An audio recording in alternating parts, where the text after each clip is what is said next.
Back down, cold up. Rise up, no rise up, show up. Lock down, cold up. Return as you come up. Back down, cold up. Rise up, no rise up, show up. Hey everyone, it's Ivan, kitbadger.com, here to bring you a little how-to. We are going to take this Springfield Armory Victor rifle, brand new, sent to me by Guns America, and we're going to give it a little paint job.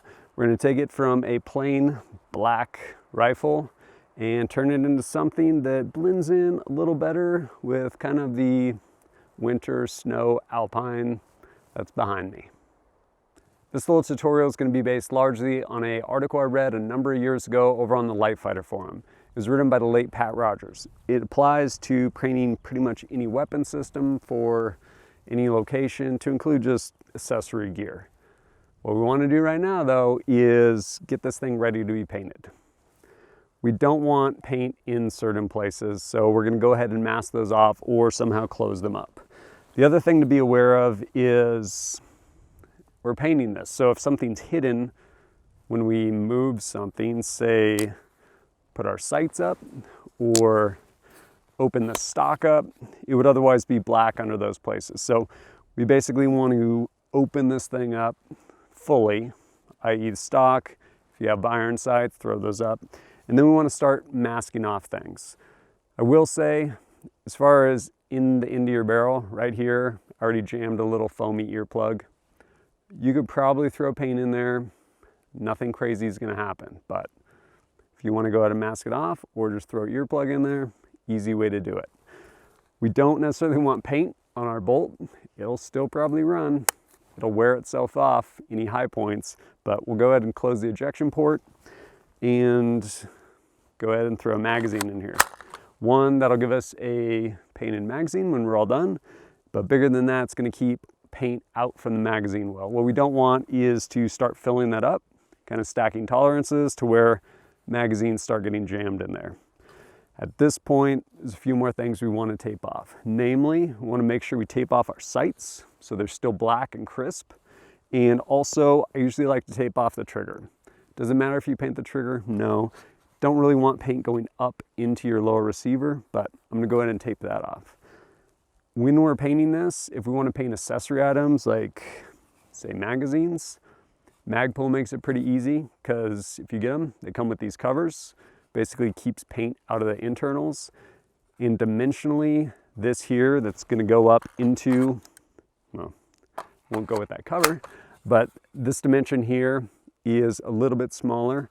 And so I've had good luck painting the whole magazine with these and they still feed fine. Your mileage may vary, but we're going to go ahead, get this taped off and move on.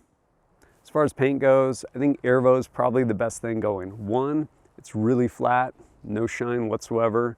On top of that, it's really durable, stands up really well. And top of all those things, it actually comes in a lot of different like camouflage based colors. So past that, we need something to create a pattern.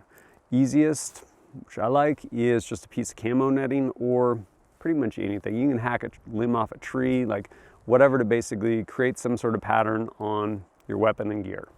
So for this project, since it's Alpine, I have white as well as the urban gray. Now we need to figure out somewhere to paint.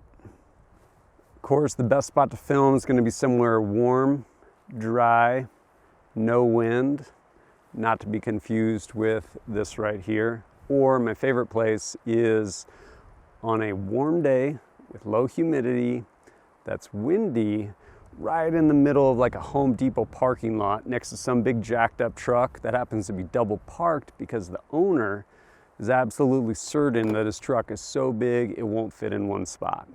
That's my favorite, but we're gonna make do with this out here. First thing we want to do is get this whole thing white. So to that end, we want to basically dust it until it gets white. We don't want to just come on there and lay it super thick, it starts dripping, don't need that. I'm going to do this two different sides. If you're indoors somewhere or somewhere where you can hang it, that's great.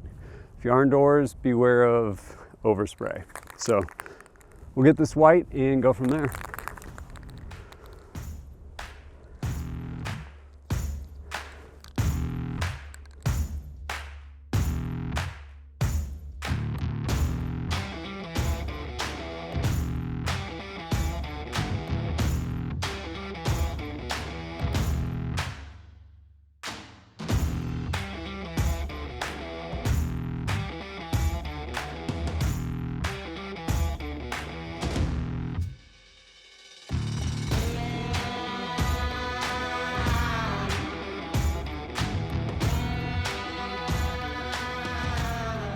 After we finish the other side, ta-da, it looks like this.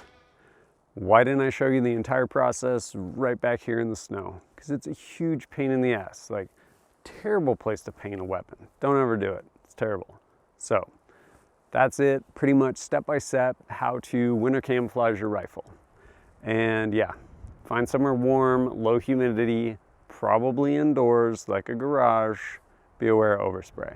The whole thing doesn't take too long, and as long as it is warm, relatively low humidity, it's gonna dry to the touch in, I don't know, 5 or 10 minutes, especially if you get some sunshine on it. If it's cold, higher humidity, it's gonna take longer.